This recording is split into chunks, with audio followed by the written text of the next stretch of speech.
ओम नमः श्री ज्योतिराजाय विवेकानंद शूरये सच्चिद सुख स्वरूपाय स्वामिने तापहारिणे।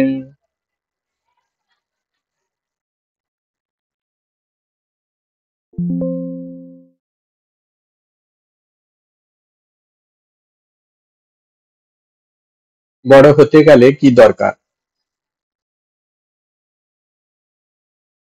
আজকে এর উপরে আলোচনা। এসো মানুষ হও স্বামীজির বক্তৃতার উপরে লেখা বইটি সংকলন করেছেন সোমেশ্বরানন্দজি মহারাজ। সেখানে একটি বিষয় তিনি আলোচনা করছেন, বড় হতে গেলে কি কি দরকার। স্বামীজি যা বলছেন সেই অনুযায়ী আমরা আলোচনা করব। স্বামীজি বলছেন,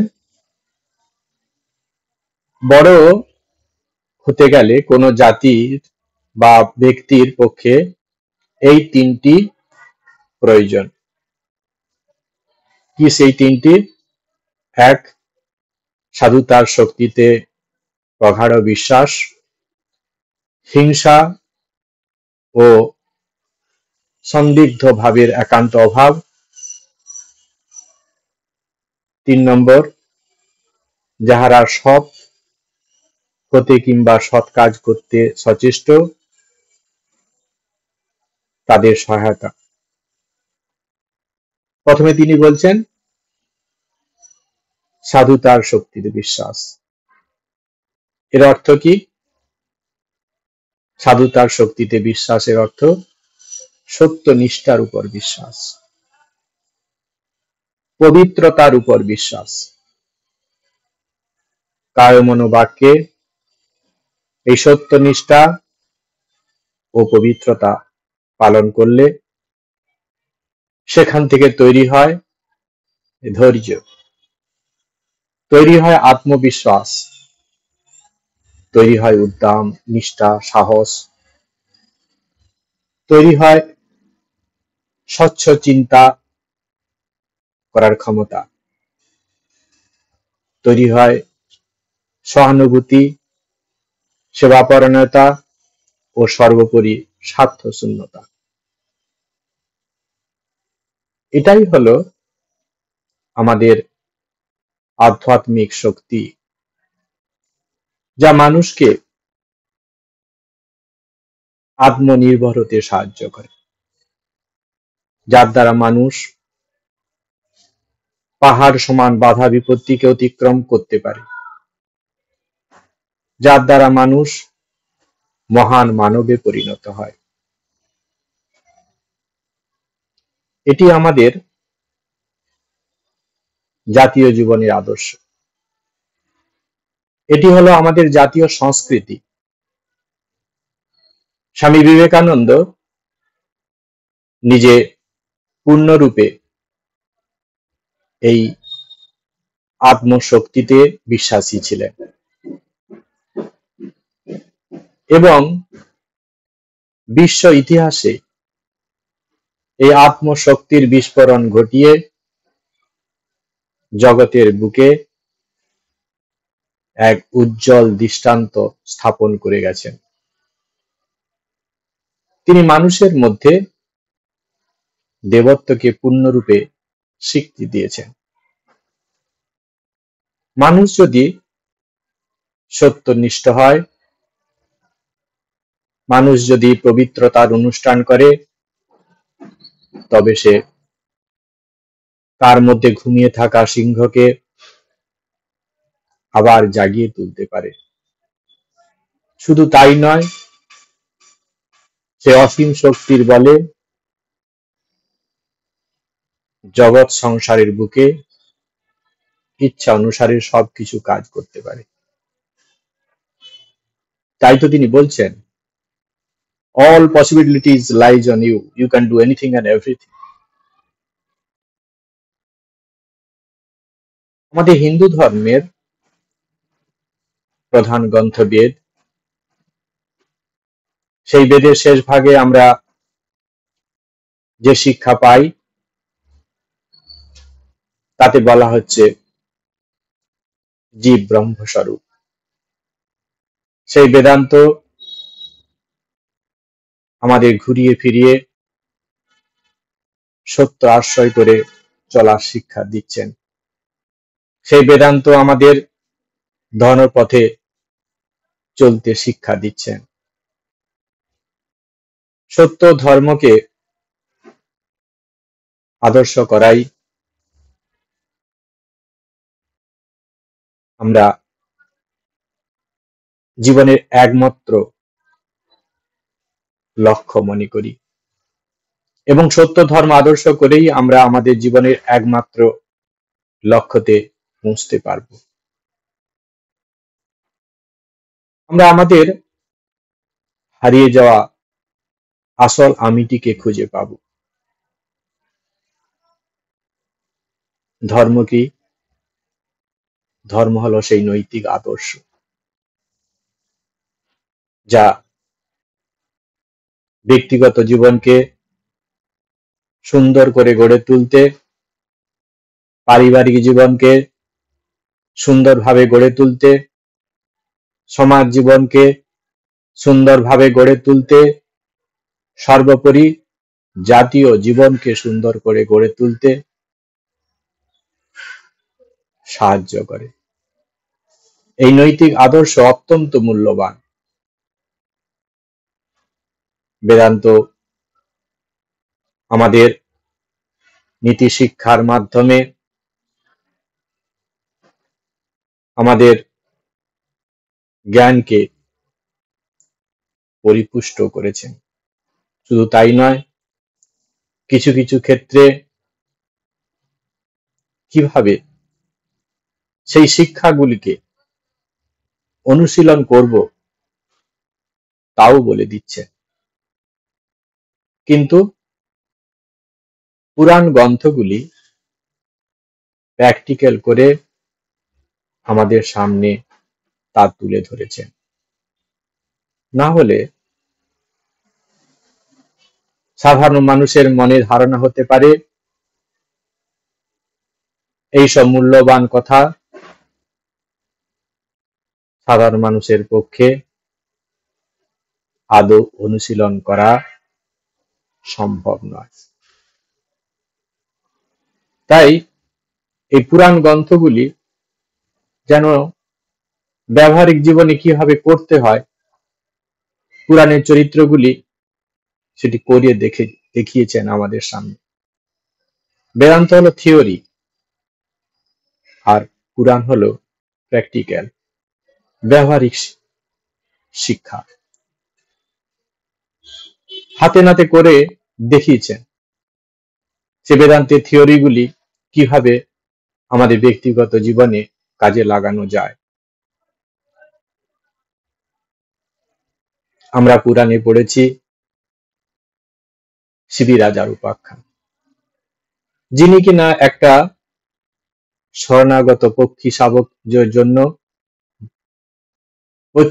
পক্ষীর জীবন বাঁচাতে নিজের শরীর থেকে মাংস টুকরো টুকরো করে কাটতে পিছু পা হননি। এখানে নীতি শিক্ষা কি?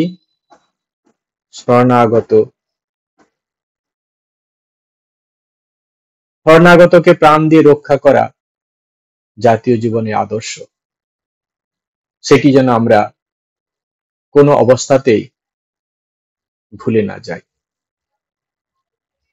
আমরা শুনেছি তারা রাজা হরিশ্চন্দ্রের কাহিনী,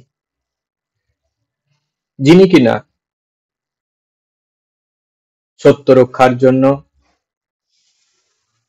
নিজের সম্পূর্ণ রাজ্য, এমনকি নিজের স্ত্রী ও পুত্রকে পর্যন্ত বিক্রি করেছেন। এখানে শিক্ষা হলো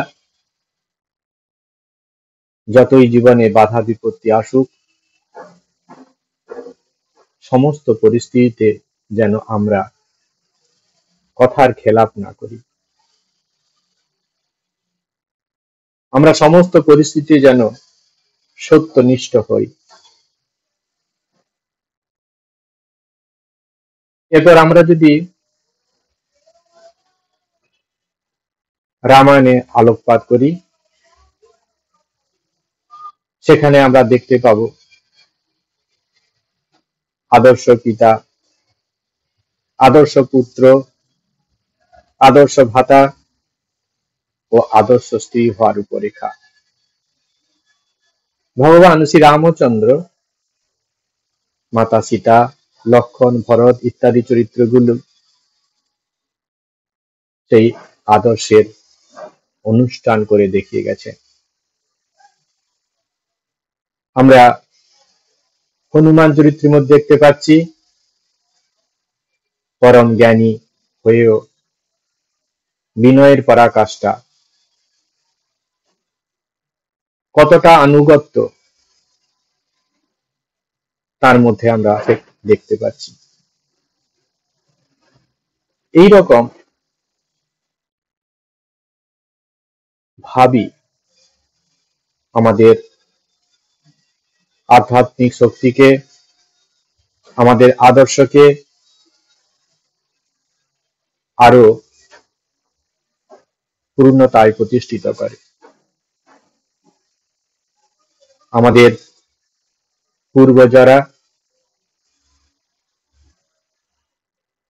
ওই আদর্শগুলোকে দৈনন্দিন জীবনে পালন করে আসছিলেন,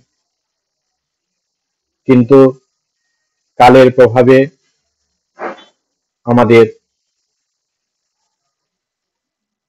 যে জাতীয় ঐতিহ্য,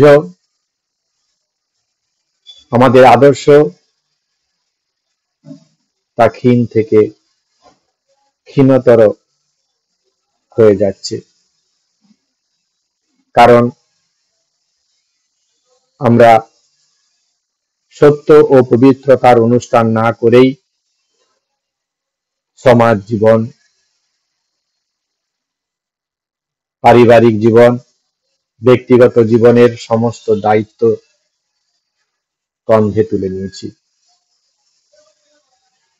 আমরা অনধিকারী, যোগ্য অধিকারী নয়, অথচ পারিবারিক জীবনের, সমাজ জীবনের, জাতীয় জীবনের সমস্ত উচ্চ আদর্শগুলিকে নিজের স্কন্ধে তুলে নেওয়ার জন্য সেগুলিকে ঠিক ঠিক আমরা করে উঠতে পারছি না। আমরা সেই রকম উচ্চ আধার নই। এই রকম উচ্চ আদর্শগুলিকে, এই রকম দায়িত্বগুলিকে ঠিক ঠিক পালন করতে হলে যে ধরনের জীবনের গঠন দরকার, সেগুলি আমরা শৈশব থেকে করিনি বা সেই শিক্ষায় আমরা শিক্ষিত হইনি। এর ফলে আমাদের নৈতিক আদর্শের পদস্খলন ঘটেছে। সবার প্রতি সাম্য ভাব, সবার প্রতি মৈত্রীভাব না গড়ে ওঠার কারণে আমরা অপরের ভালো দেখলে হিংসা বৃত্তি জেগে ওঠে, আমাদের মধ্যে ঈর্ষার উদয় হয়, আমরা পরস্পরের বিদ্বেষী। অপরদিকে আমাদের পুরাণ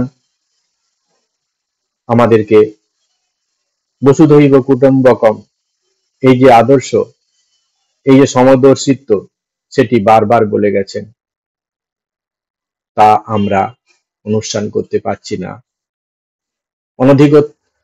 অনুষ্ঠান করতে পারছি না, তার মূল কারণ আমরা অনধিকারী। আমরা সেই রকম জীবন গঠন করিনি শৈশব থেকে। গীতাও আমাদের কাছে একইভাবে শিক্ষা দিচ্ছেন, অহিংসা, সত্যম অক্রোধ, ত্যাগ শান্তি অপৈশুনম, দয়া ভূতেষু অলোলুপ্তম মার্দবম ধীর অচাপলম।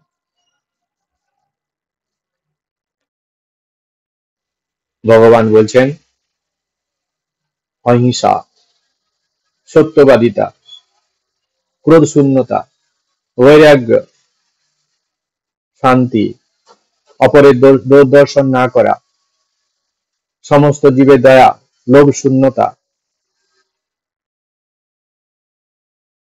চপলতার ভাব বর্জন করা, এইসব গুণগুলি দিব্য ভাব আসে।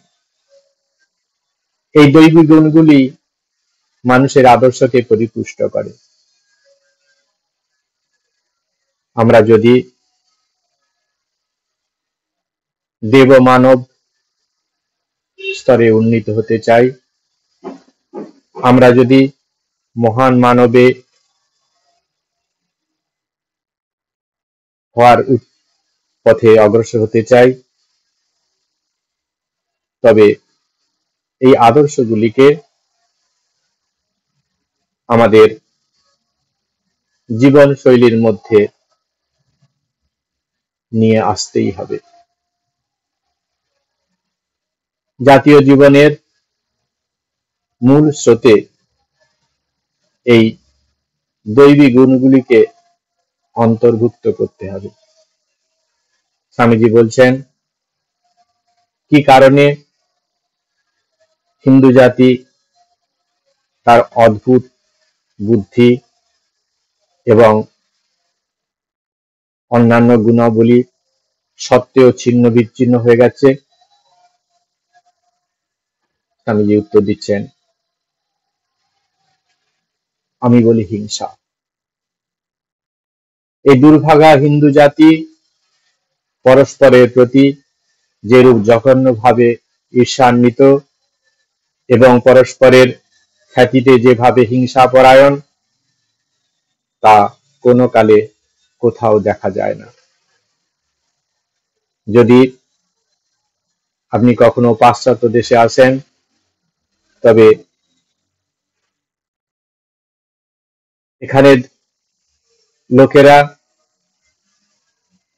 এখানকার লোকেদের মধ্যে হিংসার অভাব সর্বপ্রথম চোখে পড়বে। ভারতবর্ষে 3 জন লোক 5 মিনিট কালও একসঙ্গে মিলেমিশে কাজ করতে পারে না। প্রত্যেকেই ক্ষমতার জন্য কলহ করতে শুরু করে। ফলে সমগ্র প্রতিষ্ঠান দুরবস্থা প্রাপ্ত হয়। সমস্ত প্রতিষ্ঠানই দুরবস্থা প্রাপ্ত হয়। হায় ভগবান, কবে আমরা হিংসা না করবার শিক্ষা লাভ করব? স্বামীজি আমাদের হিন্দু ধর্ম ছিন্ন বিচ্ছিন্ন হয়ে যাওয়ার কারণ হিসাবে যে কয়েকটি মূল্যবান পয়েন্ট নির্দেশ করেছেন, তার মধ্যে আছে হিংসা, ঈর্ষা, কলহ প্রবণতা। আমরা অপরের উন্নতি দেখলে ঈর্ষা করি, আমাদের মধ্যে হিংসা বৃত্তি জেগে ওঠে। আমরা নিজেকে অর্থাৎ আত্ম অহংকারকে প্রতিষ্ঠিত করবার জন্য ক্ষমতার অপব্যবহার করি। আমরা নিজেকে প্রতিষ্ঠিত করবার জন্য কলহপ্রবণ হয়ে উঠি, যার ফলস্বরূপ আমাদের মানসিক বিকাশ ব্যাহত হয়, যার ফলস্বরূপ আমাদের বুদ্ধির বিকাশ ব্যাহত হয়। শুধু তাই নয়, অনেক বড় বড় প্রতিষ্ঠান এর ফলস্বরূপ ধ্বংসের মুখে এগিয়ে চলছে। কারণ একটাই, একটি প্রতিষ্ঠান একজনের শক্তিতে চলতে পারে না। প্রতিষ্ঠান মানেই সমষ্টি, সমষ্টির শক্তি হলো প্রতিষ্ঠানের শক্তি। সেখানে সংঘের প্রত্যেক সদস্য যদি আলাদা আলাদা ভাব নিয়ে প্রতিষ্ঠানটিকে চালাতে চেষ্টা করে, সেক্ষেত্রে প্রতিষ্ঠানের কোনরূপ উন্নয়ন সম্ভব নয়। আমরা মিলেমিশে কোনো কাজ করতে পারি না। কখনো কখনো পরিস্থিতির চাপে পড়ে মিলেমিশে কর্ম করলেও 100% শারীরিক ও মানসিক শক্তি সেই কর্মক্ষেত্রে বা কর্মের উপর প্রয়োগ করতে পারি না। কারণ আমরা মন থেকে ওই কাজটিকে আমরা ভালোবাসি না। সবসময় আমাদের মনে হয় আমি কাজটাকে আমার মতো করলে হয়তো আরো ভালো করতে পারতাম, আমার থেকে ভালো কেউ করতে পারবে না ওই কাজটি, আরো অন্য ধারায় আরো নতুন ভাবে এই কাজটি সুন্দর করে করা যায়। এই রকম ভাবনা চিন্তাই, এই রকম মানসিকতাই আমাদের অনেক শক্তি ক্ষয় করে দেয়, তাই আমরা কাজটিকে সুন্দরভাবে করে উঠতে পারি না। তাই উন্নয়নের মানও আশাতীত হয়ে ওঠে না। আমরা ভীষণভাবে আত্মকেন্দ্রিক। আমরা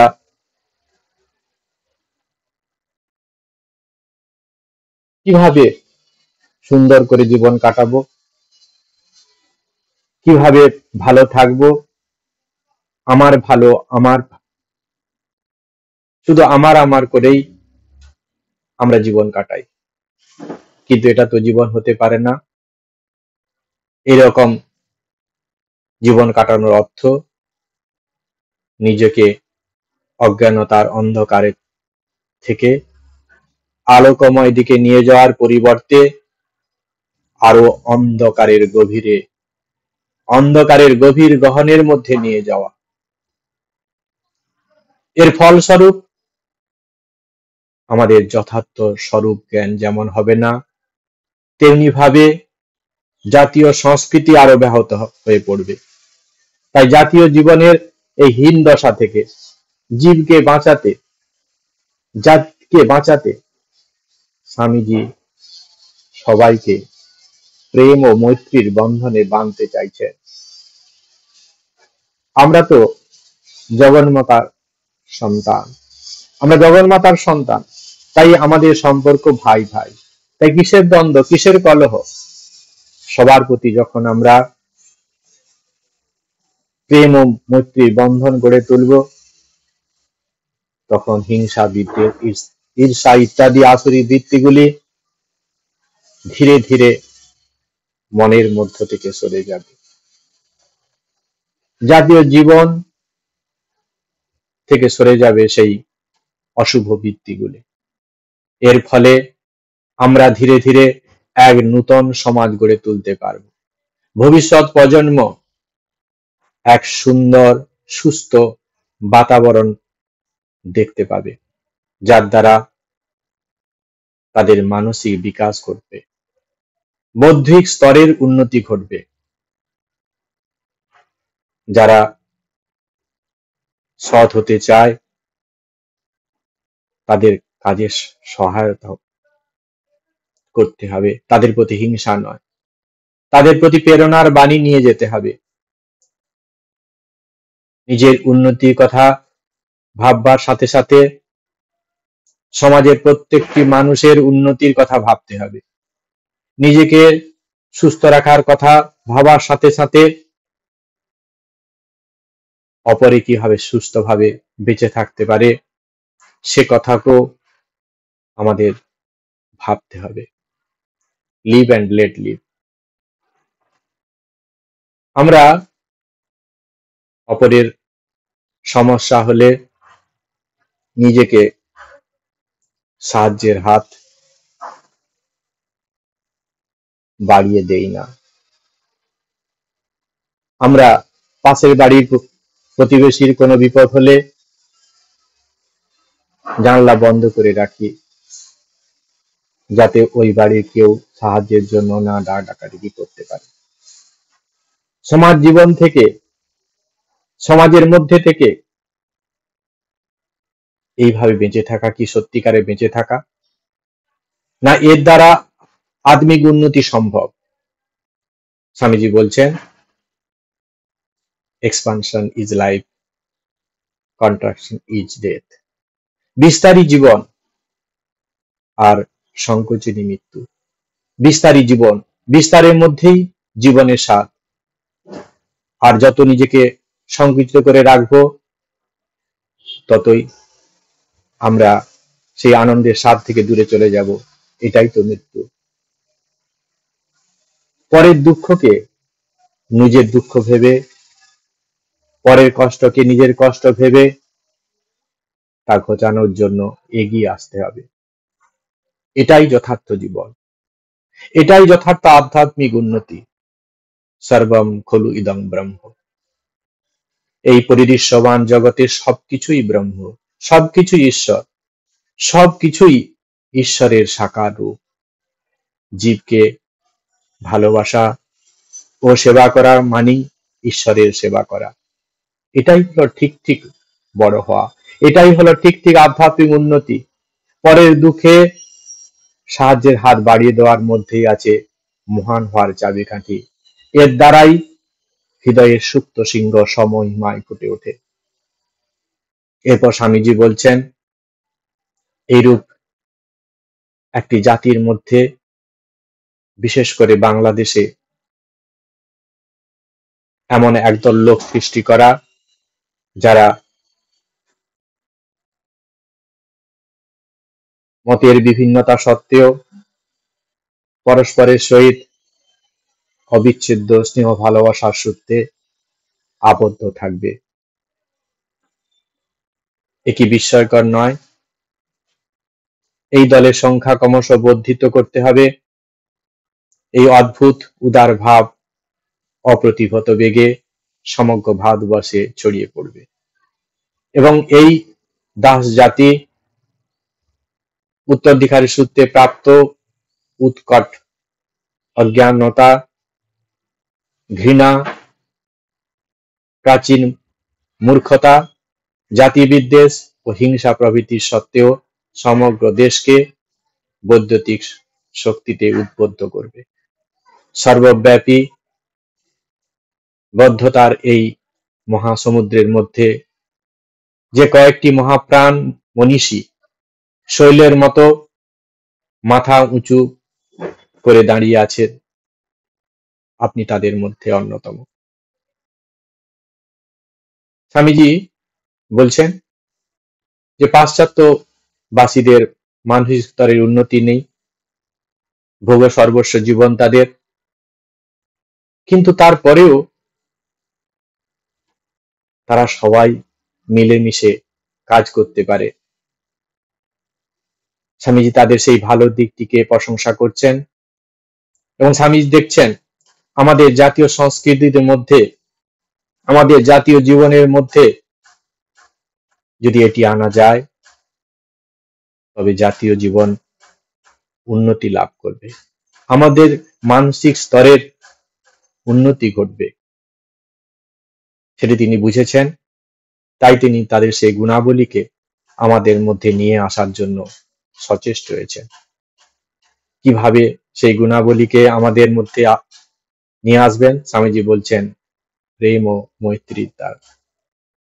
তাই তিনি এই বাংলার বুকে কিছু মানুষ তৈরি করতে চান যারা ভেদাভেদের গণ্ডি অতিক্রম করে, মতদ্বন্দ্বের গণ্ডি অতিক্রম করে প্রেম ও মৈত্রীর বন্ধনে সবাইকে আবদ্ধ করবে, যার দ্বারা দীর্ঘকাল বিদেশি শাসন দ্বারা শাসিত হয়ে দাসবৎ জীবন যাপন করছে যে মানুষগুলি, পুরোহিত সমাজের অত্যাচারে নিজেকে অজ্ঞানতার অন্ধকারে আরো জড়িয়ে ফেলেছে যে মানুষগুলি, উত্তরাধিকারী সূত্রে প্রাপ্ত উৎকট অজ্ঞতা, ঘৃণা, প্রাচীন মূর্খতা, জাতিবিদ্বেষ ও হিংসা প্রভৃতি বদগুণগুলি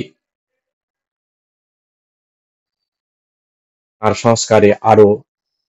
সংস্কারকে আরো অধঃপতনে ডেকে আনছে, সেগুলি এই প্রেম ও মৈত্রীর বন্ধনে ধীরে ধীরে অপসারিত হবে। এই ছিল স্বামীজির বিশ্বাস।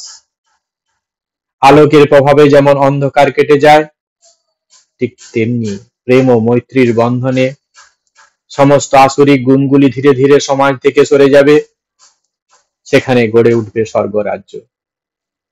ভবিষ্যৎ প্রজন্মের কথা ভেবে, সমাজের কথা ভেবে আমাদের নিজেদের মানসিক উন্নয়নের কথা ভেবে আমাদের এই দায়িত্ব নিজেদের স্কন্ধে তুলে নিতে হবে।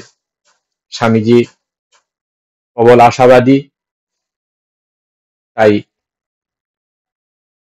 তাঁর এই মন্ত্রে উদ্বুদ্ধ হয়ে আমরা যেন জনকল্যাণে, সমাজের কল্যাণে, সর্বোপরি নিজের আত্মকল্যাণে ঠিক ঠিক মানুষ হওয়ার জন্য, ঠিক ঠিক বড় হওয়ার জন্য, ঠিক ঠিক মহান মানব হওয়ার জন্য তার যে এই নির্দেশিকা, সেগুলি যেন ঠিক ঠিক আমরা অনুষ্ঠান করে আমাদের জীবনটিকে ধন্য করতে পারি।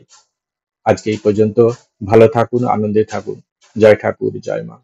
ওম শান্তি শান্তি শান্তি। হরি ওম তৎসৎ। শ্রীরামকৃষ্ণার্পণমস্তু।